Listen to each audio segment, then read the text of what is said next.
안녕하세요. 김성학 변호사입니다.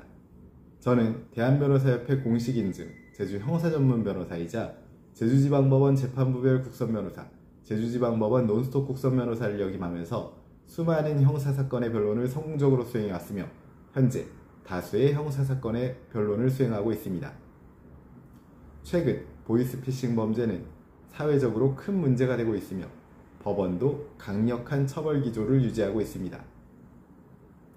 특히 단순한 아르바이트라고 생각하고 가담했더라도 대포통장 전달, 현금 수거책, 송금책으로 활동한 경우 실형이 선고되는 사례가 많습니다. 그렇다고 해서 무조건 중형이 불가피한 것은 아닙니다.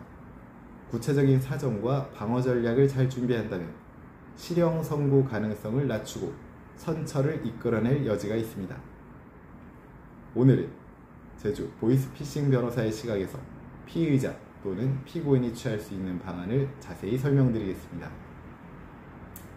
첫째, 범행가담 경위와 인식 수준을 강조할 필요가 있습니다. 보이스피싱 사건에서 가장 중요한 쟁점은 피고인이 범행 구조와 불법성을 어느 정도 인식했는가입니다. 단순 아르바이트 공고를 보고 접근한 경우 또는 불법 범죄라는 사실을 충분히 알지 못한 경우, 범행 구조 전체를 전혀 알지 못하고 제한적인 역할만 한 경우 등에는 이러한 사정을 구체적으로 주장하고 입증하면 법원은 주범과 단순 가담자를 구별하여 양형에 반영하게 됩니다. 즉, 적극적으로 피해를 유발한 핵심 조직원이 아니라면 실형보다는 집행유예나 벌금형으로 선처될 가능성이 있습니다. 두 번째, 피해자와의 합의 시도를 할 필요가 있습니다. 보이스피싱 사건에서 피해자와의 합의 여부는 양형에서 매우 중요한 요소입니다. 피해자가 손해를 회복하면 재판부는 형을 감경할 수 있으며 합의 과정에서 진심 어린 사과와 반성의 태도를 보이는 것이 중요합니다. 합의금 마련이 어려운 경우라도 최대한의 금액을 변제하려는 노력이 필요합니다.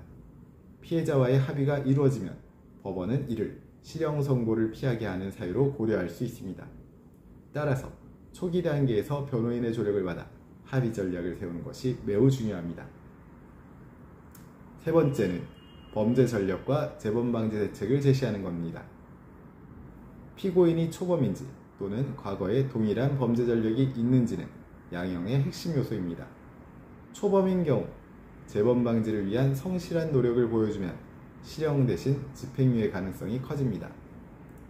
재취업 준비, 직업훈련 참여, 가족이나 사회적 관계망을 통한 재범 방지 계획을 제시하고 법정에서 진지한 반성과 후회를 표현하게 된다면 법원은 피고인이 다시 범행에 가담하지 않도록 사회적 안전망을 확보한 경우 사회로 복귀할 기회를 주기도 합니다.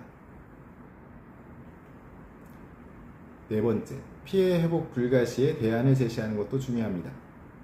보이스피싱 피해는 대부분 조직적으로 은닉되기 때문에 피해액을 전액 변제하기 어려운 경우가 많습니다.